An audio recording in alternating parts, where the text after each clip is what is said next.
নমস্কার বন্ধুরা, শুভ সকাল। শুভ বিবাহের আজকের পর্বের রিভিউ নিয়ে আমি পৌঁছে গেছি তোমাদের সামনে। বাংলা সিরিয়াল সমাচারে তোমাদের স্বাগত জানিয়ে আজকের পর্বের রিভিউ আমি শুরু করছি। শুরুতে আমরা দেখতে পাচ্ছি সুধা ডাক্তারবাবুকে সেই ইঞ্জেকশনটা দেয়। ডাক্তারবাবু তো দেখে বলেন, এটা তো খুব মারাত্মক ইঞ্জেকশন, বাচ্চাদের অনেক বড় ক্ষতি হয়ে যেত, প্রাণহানিও ঘটতে পারত। সুধা তখন বলে, আপনাদেরই এখানকার কোনো নার্স আর সুইপার এই কাজটা করেছে। তখন ওখানকার নার্স বলে, এটা তো হতেই পারে না, এটা অসম্ভব। সুধা বলে, তাহলে কি করে হলো বলুন, আমি তো নিজের চোখে দেখেছি। সুধা তখন সেই সুইপার আর নার্স কিভাবে কোথায় কি করতে দেখেছে সবটা ডাক্তার বলে। তখন নিচে তো তেজ খুঁজে পায় না, মানে অলরেডি পালিয়ে গেছে শয়তান। তেজ তখন ওপরে যায়, গিয়ে বলে যে আপনারা ঠিক আছেন তো। সুধা বলে, আপনি কি মুখ দেখতে পেয়েছেন? বলে, না, সেই ধোয়ার জন্য আমি মুখ দেখতে পাইনি, তবে আমার মনে হচ্ছে এখন হসপিটাল আউট অফ ডেঞ্জার। ডাক্তারবাবু তখন বলেন, আপনারা ছিলেন বলে আজকে আমরা অনেক বড় ক্ষতির হাত থেকে বেঁচে গেলাম, আপনারা না থাকলে যে কি হতো। তখন সুধা বলে, আমাদেরকে সেই শয়তানগুলোকে খুঁজে বের করতেই হবে যারা এত বড় ক্ষতি করার চেষ্টা করছিল। ডাক্তারবাবু বলেন, চিন্তা করবেন না, আমরা সিসিটিভি ফুটেজ খতিয়ে দেখছি। এই বলে ডাক্তারবাবু নার্সকে বাচ্চাদের দায়িত্ব দিয়ে ডাক্তারবাবু চলে যান। সুধা তখন তেজকে বলছে, mister Basu Mallick, CCTV footage দেখলে আমার মনে হয় না কিছু হবে, কারণ ওরা তো মাস্ক পরেছিল, একজন সুইপারের ছদ্মবেশে আর একজন নার্সের ছদ্মবেশে। তবে কে হতে পারে বলুন তো? তেজ প্রশ্ন করছে সুধাকে। সুধা বলে, আমার মনে হয় আপনাদেরই কোনো রাইভাল কিংবা কোনো পুরনো শত্রু, যে চায় না যে আপনাদের কোম্পানির ভালো হোক, আর সে এটাও চায় যে আপনি জেলে থাকুন। তেজ বলে যে, তবে আমাদের রাইভাল হঠাৎ করে এরকমটা কেন করতে যাবে? সুধা বলে, আচ্ছা, যেদিন বিস্কুট বিলি করা হচ্ছিল সেদিন তো সিসিটিভি ফুটেজ ছিল, সিসিটিভি ক্যামেরা সেখানে ছিল, তাই না? কারণ সেখানে তো মিডিয়ারাও এসেছিল। বলে, হ্যাঁ। সুধা তখন বলে, তাহলে সেই সিসিটিভি ফুটেজ যদি আমরা খতিয়ে দেখি তাহলে হয়তো কোনো ক্লু পাওয়া গেলেও যেতে পারে।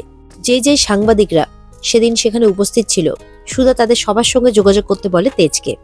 সুধা বলে, মেচকা ভেজাল মাল মেশালেও এই ক্ষতিটা কখনো করবে না, তাই আমাদেরকে খুঁজে বের করতেই হবে যে এর পেছনে আসল মাথাটা কে। এদিকে তো সার্থক তার গার্লফ্রেন্ডকে নিয়ে গাড়ি করে চলে যাচ্ছে। সুধা তো তার গলার মধ্যে কাঁচি ঢুকিয়েছে না, প্রচন্ড রক্ত বেরোচ্ছে, ব্যথাও করছে, সেই ব্যথাতে চিৎকারও করছে। আর সুধার উপরে আরো রাগ হচ্ছে সার্থকের, যে সুধা, তুমি আমার গায়ে আজকে হাত দিয়েছো, আমার রক্ত ঝরিয়েছো, এর ফল তো তোমাকে পেতেই হবে। তখন তুহিনা বলে, সুধা কিন্তু আর আগের সুধা নয়, পাল্টে গেছে। বলে, যতই পাল্টে যাক, এই সার্থক চ্যাটার্জির ক্ষমতা আছে সুধাকে নিজের হাতের মুঠোয় করে রাখার। সার্থক তাড়াতাড়ি করে তুহিনাকে ড্রেসিং করতে বলে। তুহিনা বলছে, দেখবে এবার সুধা সন্দেহ করবে, আজকে যা ঘটনা ঘটলো তারপরে সুধা এটা পরিষ্কার বুঝে যাবে যে এক্সপায়ারি বিস্কিট খেয়ে বাচ্চাদের কোনো ক্ষতি হয়নি, নিশ্চয়ই তাতে কিছু এমন মেশানো ছিল আর সেটা অন্য কেউ মিশিয়েছিল। সার্থক তখন একটু অবাক হয়। ইতিমধ্যেই সার্থকের ফোনে একটা ফোন আসে, খবর দেয় যে বিস্কিটের বিস্কিট বিলি করার দিন যে ক্যামেরাম্যানরা উপস্থিত ছিল সেখানে, সেই আশ্রমে, সেই সমস্ত ক্যামেরাম্যানদের তেজ ডেকে পাঠিয়েছে সিসিটিভি ফুটেজ চেক করার জন্য। এটা শুনে সার্থক আরো অবাক হয়ে যায়। এদিকে ঝিনুক সুধাকে বলছে যে সে তার শ্বশুরমশাইয়ের আলমারি, লকার সব দেখেছে, কোথাও টাকা পায়নি। সুধা বলে, শোন, সবসময় আমরা যেখানে ভাবি সেখানে টাকা থাকে না, এমন জায়গায় থাকে যেখানে আমরা কখনো ভাবতেও পারবো না, যেমন সিলিং এর লফট, বাথরুমের লফট, বালিশ, তোষক, এগুলোর মধ্যে। ঝিনুক বলে, এগুলো তো আমার মাথাতেই আসেনি। সুধা বলে, টাকা ও বাড়িতেই আছে, আর আমি এটাও নিশ্চিত যে আজকে রাতের মধ্যে মেচকা সেই টাকাগুলো সরানোর পুরোপুরি ব্যবস্থা করবে। ঝিনুক বলে, তুই চিন্তা করিস না দিদি, আমি সেই টাকা খুঁজে বার করবই যেভাবেই হোক। কিছুক্ষণে দেখা যাচ্ছে যে মেচকা তিনটে বালিশ নিয়ে ঘর থেকে বেরোচ্ছে। মেজমা তো দেখে ফেলে, বলে, কি ব্যাপার, আপনি বালিশ নিয়ে কোথায় যাচ্ছেন? বলে, বালিশগুলোতে হালকা জল পড়েছে তো, তাই অন্য জায়গায় রাখতে যাচ্ছি, কালকে রোদে দিতে হবে। মেজমা বলে, ঠিক আছে, আপনি যাচ্ছেন কেন, আমাকে দিন না। তখন বলে, না শোননি, যাও, তুমি তো সারাদিন অনেক খাটাখাটনি করো, যাও তুমি রেস্ট নাও, বলে মেচকা চলে যায়। মেজমা তো অবাক হয়, বাবা, এই লোকটা আবার ভালো করে কথা বলছে, নিশ্চয়ই কোনো গোলমাল আছে। ঝিনুক দেখে ফেলে বালিশ নিয়ে মেচকাকে। ঝিনুক বলে, মেচকা এত রাত্রে বালিশ নিয়ে কোথায় নামছে, লক্ষ্য রাখতে হবে তো। আর এদিকে রিপোর্টাররা চলে এসেছে সুধাদের কাছে। সুধা বলে, আমরা সেদিনের ফুটেজটা একটু দেখতে চাই, তাহলে আমাদের কাজে অনেকটাই সাহায্য হবে। তখন রিপোর্টাররা সেই দিনের ফুটেজ সুধাকে দেখায়। সুধা দেখতে পাচ্ছে একটা মানুষ হাত দিয়ে কিছু একটা ওষুধ মেশাচ্ছে বিস্কিটের মধ্যে, যাতে বাচ্চারা খেয়ে অসুস্থ হয়, কিন্তু লোকটার মুখটা কিন্তু কিছুতেই দেখা যাচ্ছে না।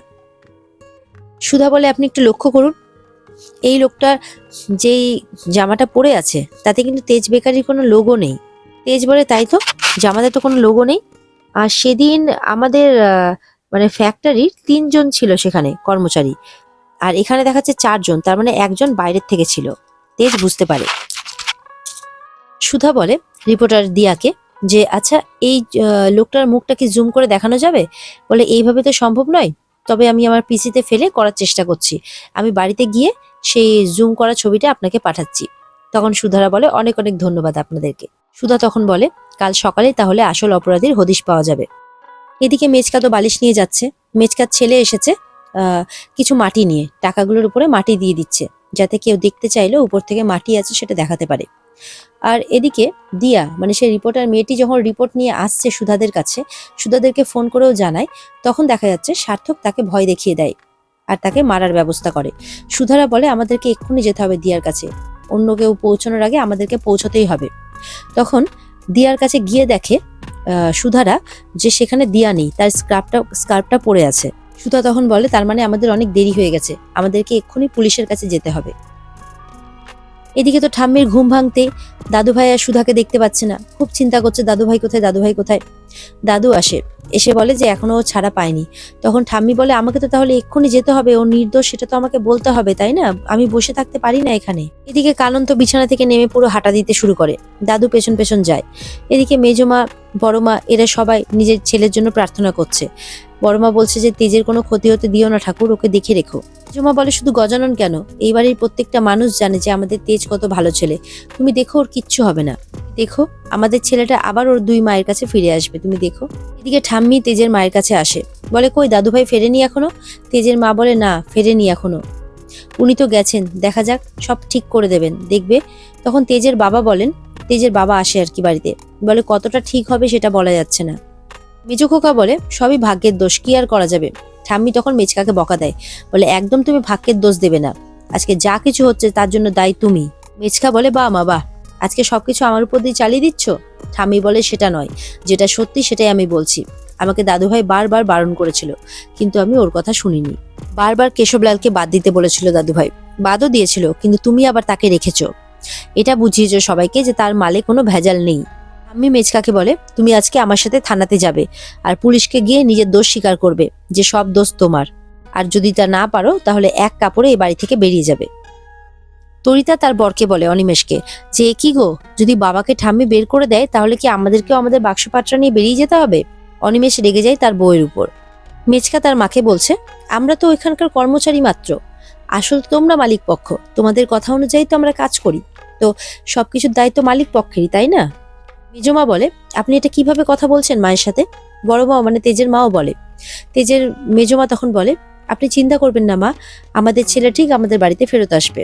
তেজের বাবা বলে তুই সুধার ব্যাপারে একটাও কথা বলবি না মেজো, সুধা যখন বলেছে তেজকে ফিরিয়ে আনবে তখন ও ঠিক ফিরিয়ে আনবে। জ্যোৎস্না তখন বলে সুধা আমাদের পরিবারের জন্য, আমাদের ভাইয়ের জন্য যা যা করেছে, তারপরেও ওর বিরুদ্ধে কোনো কিছু বলার মুখ আমাদের থাকতে পারে না। মেচকা বলে আমি আর আমার ছেলে মিলে তো ভালোই ব্যবসাটাকে চালাচ্ছিলাম, তেজ সুযোগ খুঁজছিল কি করে মার্কেটে আমাদের বদনাম করানো যায় আর আমাদেরকে ব্যবসা থেকে সরানো যায়, আমি সব চালাকি বুঝতে পেরেছি।